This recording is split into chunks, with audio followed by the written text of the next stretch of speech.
Banks spent decades trapping black families in a cycle of debt. Yet in the 1960s, thousands of black men paid for every car, home, and appliance with cash, shutting the door on creditors entirely. Their secret was a code passed down through generations, forged in the shadow of sharecropping and redlining. Why did this proud discipline flourish precisely where American banking wanted it gone, and what did it cost to keep? The roots of resistance run deeper than you think. Sharecropping defined the economic reality for countless black families after the Civil War. On paper, it offered a chance at independence, but in practice, it chained generations to land they could never own. Landowners set prices for seed and tools, kept the only ledgers, and charged interest so steep that a good harvest meant little. At the end of each season, families learned they owed more than they had earned. Debts piled up year after year with no escape. The law backed the landlords, and violence enforced the rules. For many, freedom meant trading one master for another. This time, the master was debt. Decades later, federal policy drew new boundaries. In the 1930s, the Home Owners Loan Corporation created maps that colored black neighborhoods in red, labeling them too risky for investment. Banks followed the lines. Mortgages, business loans, and even basic checking accounts were denied to anyone living inside the red zones. The GI Bill, celebrated for building the white middle class, offered little to black veterans. Only 2 out of more than 3,000 VA-backed home loans in Mississippi in 1947 went to black applicants. In cities across America, home ownership became a distant dream. By 1960, just 38% of black families owned their homes, compared to 64% of white families. The price of a loan, if one could be found, often came with higher rates, more fees, and the constant threat of repossession. These policies did more than block access to credit. They taught that borrowing from banks could mean losing everything. Wages could be garnished for a missed payment. A single late bill could bring public shame or eviction. Families learned to distrust official promises and to see debt as a danger, not a tool. The lesson passed from parent to child. When you owe, you are not free. Cash became the shield. Every dollar seed was a step away from the trap. In the shadow of these systems, a code of self-reliance grew, not out of myth, but out of necessity. The discipline to avoid debt was not just pride, it was protection against a world built to profit from black hardship. A father stands at the counter, bills stacked in his hand, eyes steady as the salesman counts every dollar. No loan paperwork, no interest rates, just the slow, deliberate handoff of hard-earned cash. In kitchens across the country, this scene played out for refrigerators, washing machines, even used cars, anything big enough to threaten the family's security if it came with a monthly bill. The ritual was the same, months, sometimes years, of saving, each payday bringing the goal closer. The cash might be hidden in a coffee can, tucked behind flour in the pantry, or slipped beneath a loose floorboard. On the day of the purchase, children watched as fathers smoothed out creased bills that had passed through too many hands to count. Each dollar carried the weight of sacrifice, a skipped treat, an extra shift, a winter coat handed down one more season. Ownership meant more than pride. It meant safety. A car paid in full could not be repossessed after a missed payment. A refrigerator bought outright kept food cold, no matter what happened at work. The family's roof stayed over their heads because there was no mortgage for a bank to call in. The lesson was clear. If you could not pay cash, you waited. Debt was not just a number. It was a risk, a lever someone else could pull to take away what you had built. Stories passed down in living rooms and on front porches told of neighbors who lost everything over a single missed payment. The warning was woven into every decision. Don't owe nobody. Fathers taught sons to count their bills twice, to demand a receipt, to walk away from any deal that required a signature promising money not yet earned. Even the smallest purchases came with a sense of ceremony. The act of paying in cash was a declaration. No bank, no landlord, no creditor could claim a piece of what was yours. The discipline ran deep. No matter how tempting the new model or the salesman's pitch, the answer stayed the same: cash on the barrel or nothing at all. This was not stubbornness for its own sake. It was protection, passed down from men who had seen what happened when debt crept in. The pride in ownership was quiet, but fierce. Each paid-off possession was proof that freedom could be claimed, $1 at a time. Every household had its own system, but the kitchen drawer was sacred. Inside, envelopes lined up like soldiers, each one marked in careful handwriting: rent, groceries, light bill, church, a little for savings. On payday, mothers sat at the table with stacks of cash, counting out each dollar by hand. No calculators, no bank statements, just memory and discipline. The ritual never changed. She would break the bills, fold them once, and slip them into their envelopes. If the grocery envelope ran low, meals got simpler.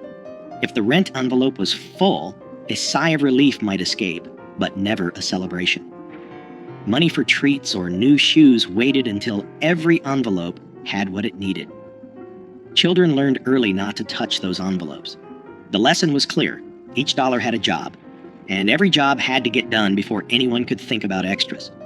Sometimes a few bills got tucked away in a spot only she knew, behind a jar of beans, under the lining of her purse. Inside a book no one would open. That was emergency money. It was not for spending. It was for when the heater broke, or the landlord came around 2 days early, or a cousin needed bus fare home. Neighbors swapped stories about the best hiding spots, but the method was always the same. Never let money slip through your fingers. Never let a bill go unpaid. If an envelope emptied before the next payday, the answer was simple: you waited. No borrowing, no pleading with the store for credit. Credit was a trap, and mothers knew it. The empty envelope was a warning, not an invitation to spend what you did not have. This was more than thrift. It was a code. The envelopes kept the family safe, 1 week at a time. A new coat or a Sunday roast came only after the rent and lights were covered. The rules were strict, but they kept the wolves from the door. Children grew up watching, learning that every purchase was planned, every expense measured. The kitchen drawer, with its stack of envelopes, was the real bank, the only one that could be trusted.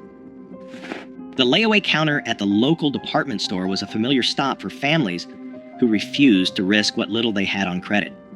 At Sears or JCPenney, a mother might place a winter coat or a child's bicycle behind the counter in August, leaving a few dollars each week until the final payment set it free.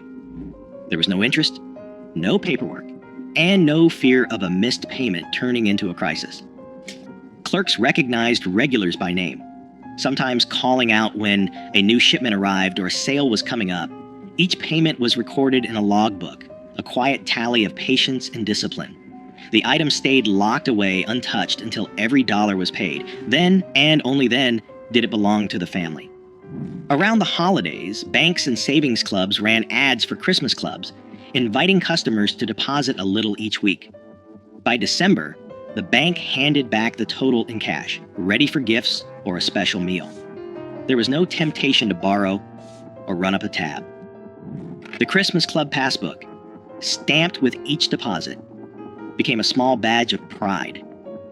It was proof that waiting brought its own reward, that a holiday could be joyful without a single cent owed.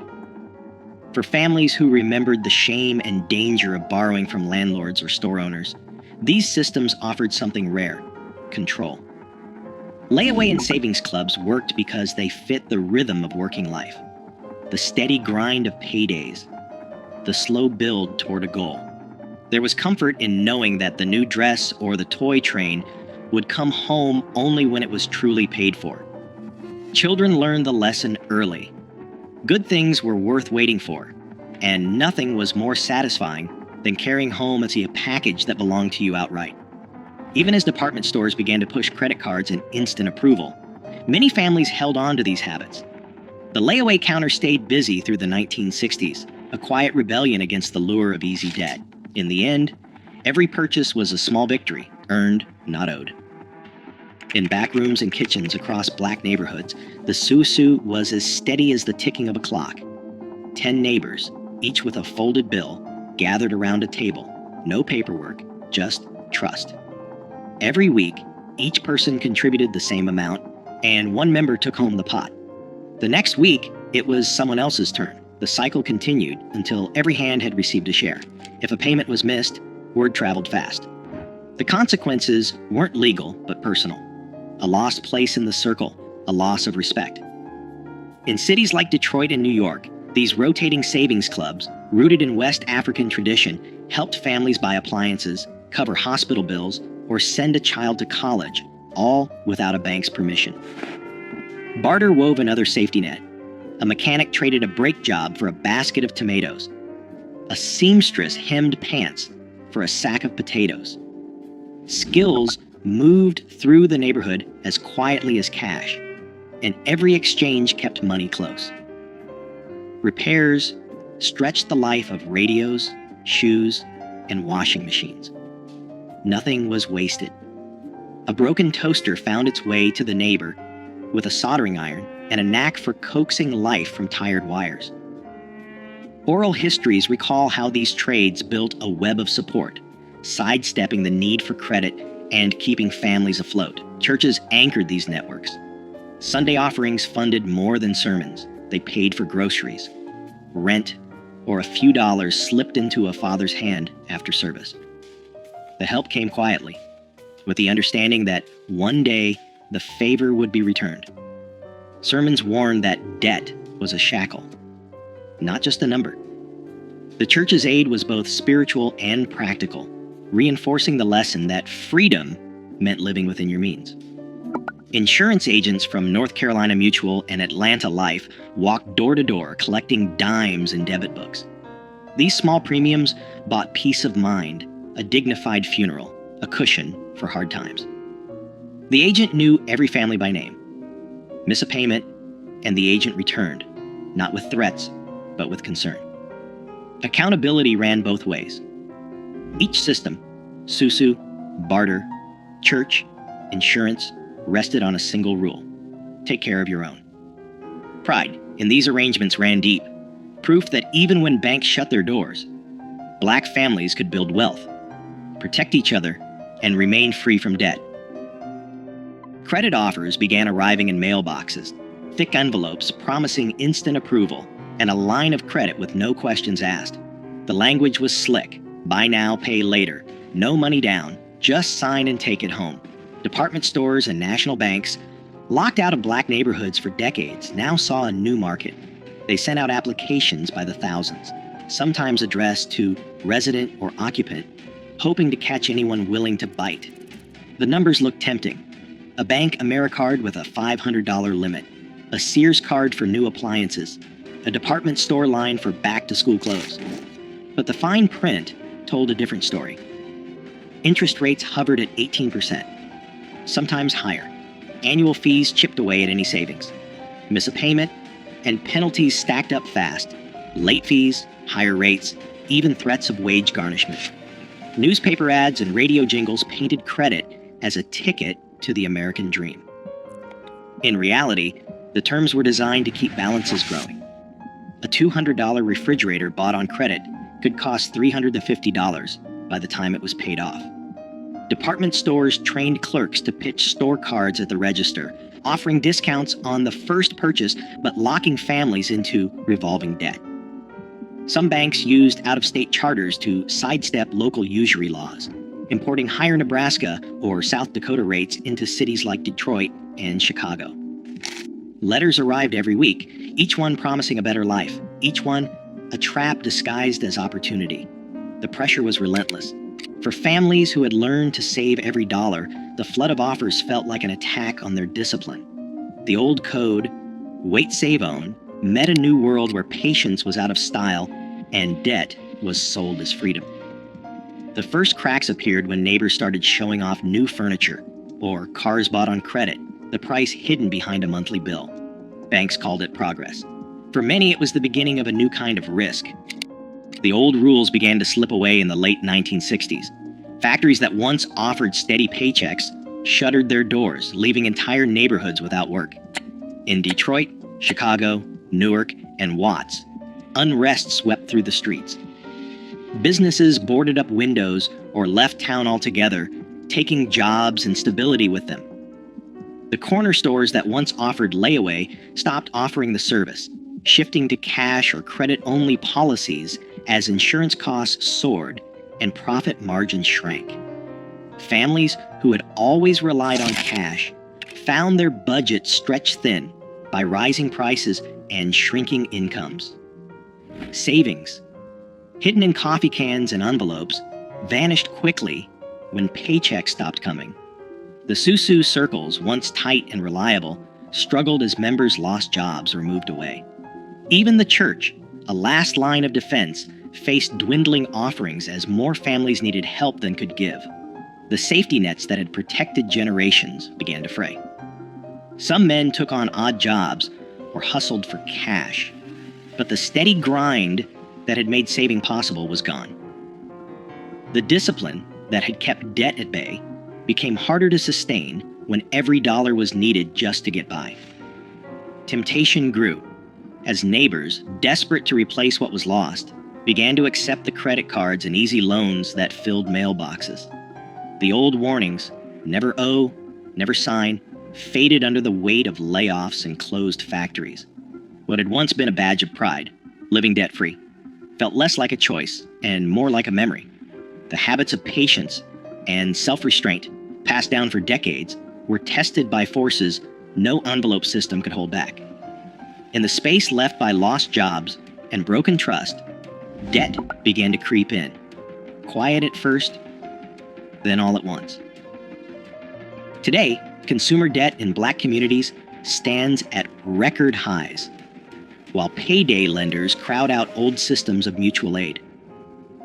The strategies once born of necessity now hold a blueprint for financial resilience, especially as predatory credit adapts with every decade. The question isn't whether those cash-based codes still matter. The question is, who has the power to remember and who profits if we forget? Let your thoughts spark the conversation.